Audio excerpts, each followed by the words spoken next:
بسم اللہ الرحمن الرحیم۔ اس حدیث پاک کے اندر نبی کریم صلی اللہ علیہ وسلم نے جبریل علیہ السلام کے دبانے کے بعد اس نے کہا اقرأ باسم ربک، تو آپ علیہ السلام نے جواب دیا لست بقاری، یعنی ما انا بقارئ کا معنی ہے لست بقاری۔ اس کے مفہوم میں علماء نے کئی باتیں ذکر کی ہیں۔ میں قرأت اچھی طرح نہیں جانتا یا استفہامیہ ہو تو میں کیا پڑھوں، کل میں نے بیان کیا تھا اس کے ترجمے میں ما انا بقارئ، ما استفہامیہ بن سکتا ہے اور نافیہ بھی بن سکتا ہے۔ نافیہ ہو تو میں اچھی طرح قرأت نہیں جانتا، اور استفہامیہ ہو تو جیسے دوسری روایت میں آتا ہے ما اقرأ، میں کیا پڑھوں، مقروء کا ذکر نہیں تھا۔ تیسری دفعہ جبریل امین نے کہا، قرآن مجید کی آیت ہے اقرأ باسم ربک۔ اب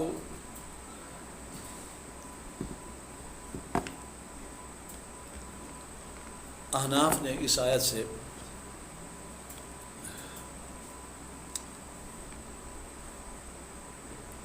بسم اللہ کے حوالے سے شوافی کا جواب دیا۔ شوافی نے یہ کہا کہ اقرأ باسم ربک، پڑھ رب کے نام کے ساتھ۔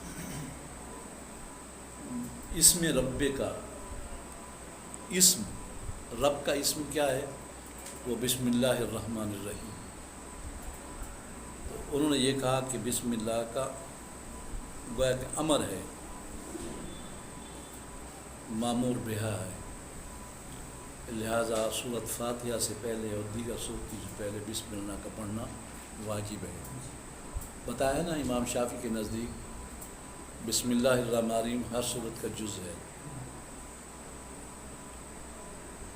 یہ انہوں نے یہ ذکر کیا، مطلب یہ ہے کہ اس کا معنی بنے گا قل بسم اللہ الرحمن الرحیم ثم اقرأ، پہلے بسم اللہ الرحمن الرحیم کہو اور پھر پڑھو۔ یہ شوافی نے معنی کیا اس کا۔ ہمارے احناف نے کہا کہ یہ حذف اور تقدیر الفاظ کی خلاف ظاہر ہے۔ کیوں؟ اس لیے کہ جبریل علیہ السلام نے تو اتنا کہا اقرأ باسم ربک الذی خلق، خلق الانسان من علق، اقرأ وربک الاکرم، یہ فرمایا۔ لہذا بسم اللہ کے لیے حکم نہیں تھا، بلکہ حکم یہ تھا کہ یہ آیتیں پڑھو۔ اس لیے کہا گیا کہ اول ما نزل اللہ عز وجل علی رسولہ اقرأ باسم ربک الذی، یہ کہا گیا ما لم یعلم تک۔ یہ یوم احرام میں نازل ہوئی، یہ 3 آیتیں وہاں نازل ہوئیں اور اس کے بعد پھر باقی صورت نازل ہوتی رہی۔ لہذا بسم اللہ کا معمور ہونا اس آیت سے ثابت نہیں ہوتا، یہ خلاف ظاہر ہے، اور جب تک کرائے نہ ہوں تو خلاف ظاہر مراد لینا یہ مناسب نہیں ہوتا۔ تو بسم اللہ یہاں معمور بہا نہیں ہے۔ اگر ہم تسلیم بھی کر رہے ہیں کہ بسم اللہ یہاں معمور بہا ہے،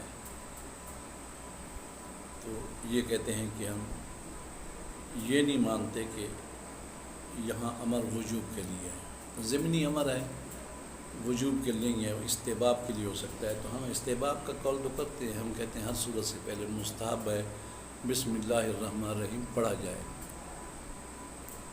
اور آپ کے کلاس میں یہ بھی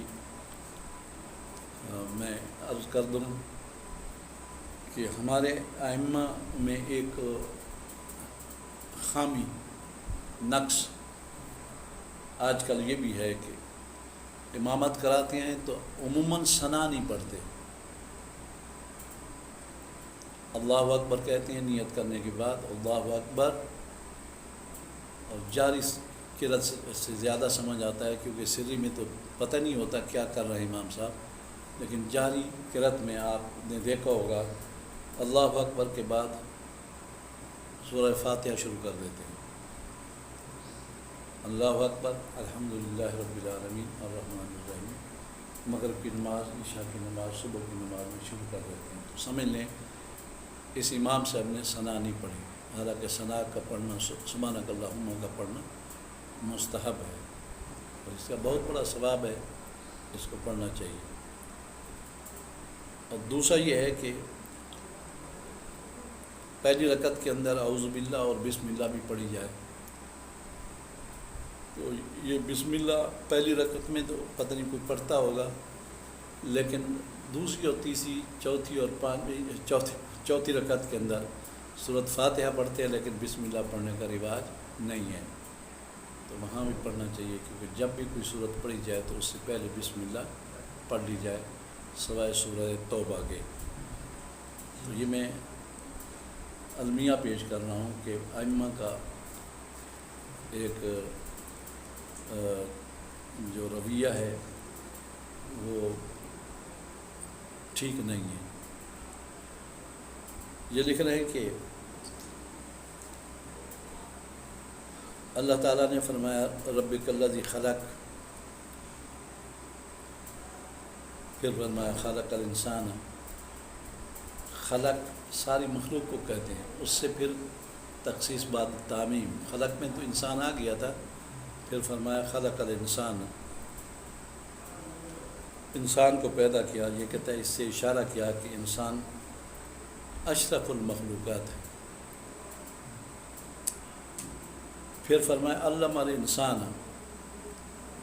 انسان کو علم دیا، علم الانسان۔ یہ لکھ رہے ہیں کہ اس سے اشارہ کیا کہ علم اللہ تعالیٰ کی نعمتوں میں سے سب سے بڑی نعمت ہے، ورنہ کسی اور نعمت کا اللہ تعالیٰ ذکر کرتا ہے، علم سب سے بڑی نعمت ہے۔ پھر فرمایا علامہ بالقلم، قلم کے ساتھ علم دیا۔ قلم کا ذکر کیوں کیا؟ تو یہ کہتے ہیں قلم کا ذکر کر کے اللہ تعالیٰ نے اشارہ فرمایا علم تعلیمی کی طرف، قلم سے انسان لکھتا ہے، لکھاتا ہے، تو جو تعلیم ہے قلم سے تعلیم ہوتی ہے۔ قلم کے ذریعے اگر یہ کتاب نہ لکھی ہوتی تو آج ہم اس کتاب کو نہ پڑھ سکتے، سارا قلم کا کمال ہے۔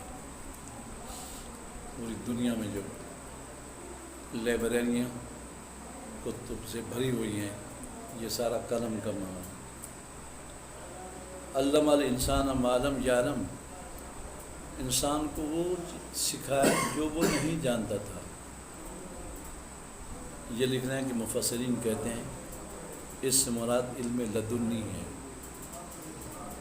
علم لدنی وہ ہوتا ہے جو براہ راست اللہ تعالیٰ بندے کے ذہن میں القاء فرماتا ہے، درمیان میں استاد کا واسطہ نہیں ہوتا۔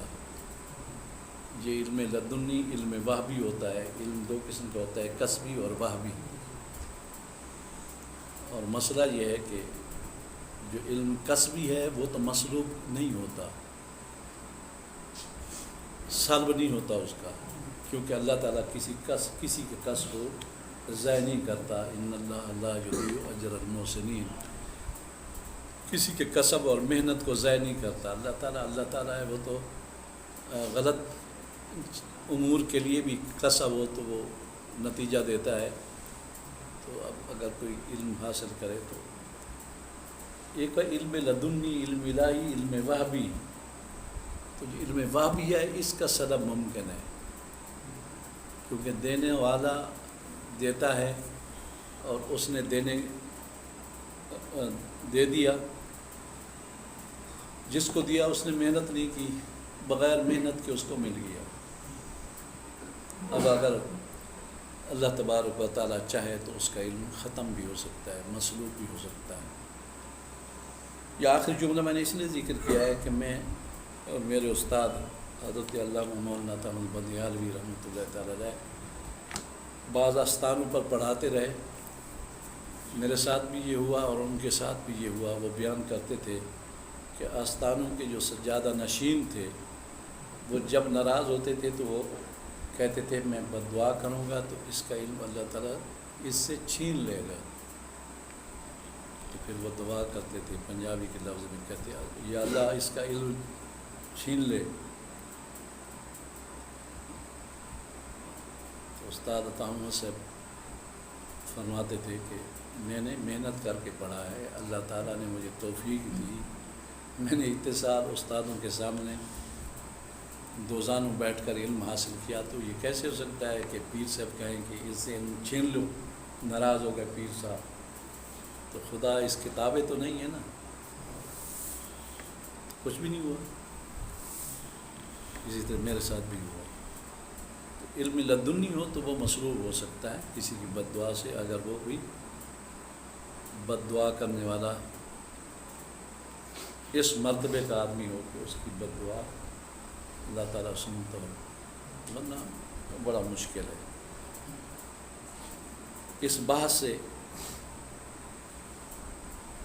ثابت یہ ہوا کہ بسم اللہ ہر صورت کی ابتدا میں پڑھنا واجب نہیں ہے, جیسے شفافی نے اس آیت سے دلیل پکڑی تھی وہ صحیح نہیں ہے.